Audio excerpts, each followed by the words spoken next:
Anyone who spent enough time mushrooming in California's forests will have encountered a phenomenon that we call the mushrump, or the shrump.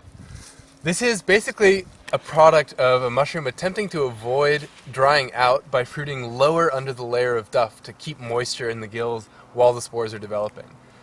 If you saw this walking through the woods, you might not at first suspect that there's a mushroom under it, but after enough years of mushrooming, a trained eye will pick this out as a definite fruiting. So we're going to uncover this, find out what's fruiting under it. The first thing you want to do when you're uncovering a mushroom is to just be careful. If you want to keep the mushroom intact, remove a little bit of the top layer first until you can see the cap of the mushroom, and then start digging. There's the mushroom. Wow, that is a big boy.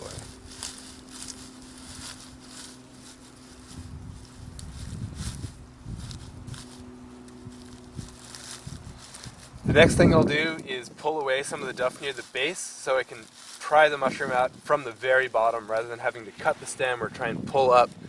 Then you risk breaking the stem. So slide your knife down to the very base of the stipe and pry up.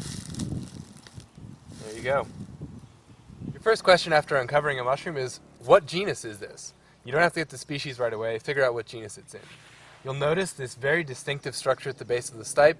It's one of the most distinctive structures in all of the mushroom morphology that you'll see.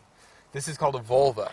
It's also called the universal veil, and it's because it enclosed the entire mushroom when that mushroom was young, a little button. This tissue covered it entirely, so it was universal. It covered it completely. There's only a few genera of mushrooms that have this structure on them. The most common one, and probably the most familiar to beginners, is the genus Amanita, and that is in fact what we found. This is Amanita ocreata, one of the most deadly mushrooms in California. Alright, so let's get familiar with the development of an Amanita fruit body from the button stage through to maturity. Stage 1. The cap and stipe are entirely enclosed by the universal veil tissue, the annulus and the gills are completely hidden, and the vulva has no free edges. Stage 2. The stipe has lengthened enough that the cap has emerged from the universal veil, the vulva has a free rim all the way around the base of the stipe, and the partial veil is beginning to detach from the edge of the cap. In this stage of development, you can see that the partial veil, which was covering the gills, has dropped down, the gills are ready to release their spores, they're almost mature, and they're now exposed to the air. So I've cross-sectioned one of the buttons of this Amanita ocreata. It's actually slightly older than a button because you can see that the cap has emerged from the edge of the universal veil tissue here. This outer membrane is the universal veil. When it's at the base of the stipe like this, it's called the vulva. If there was any on the cap surface, we'd call it warts or patches.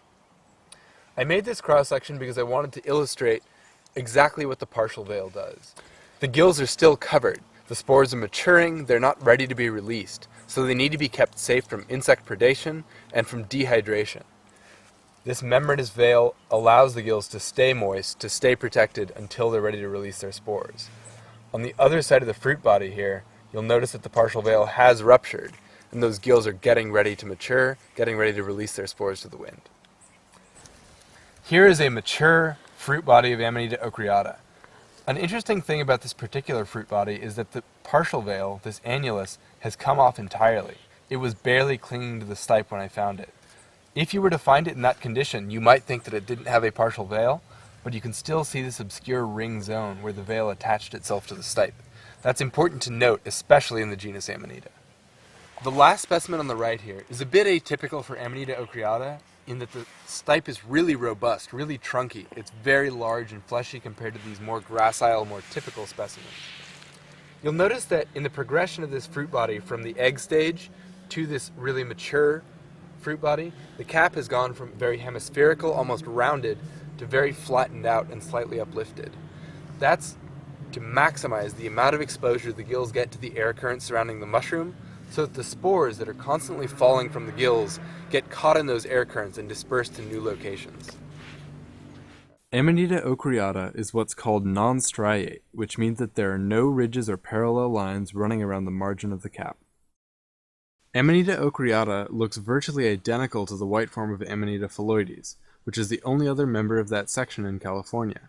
They can be told apart immediately with a drop of potassium hydroxide. Amanita phalloides shows no color change, while Amanita ocreata turns distinctly yellow. So all of these are very fresh fruit bodies. These are really nice specimens. These are the kind of fruit bodies you want to have around when you're keying a mushroom for the first time because they're not decomposing, they're not rotting. How do you know when a mushroom is rotting? How do you know when it's too old? It looks like this.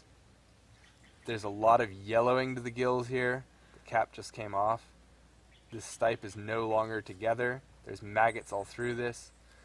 The yellow colors, or brownish colors, that's a very typical thing for mushrooms to develop as they get older, as well as a soft texture, a foul odor, often crinkled gills, a rolled in edge of the cap.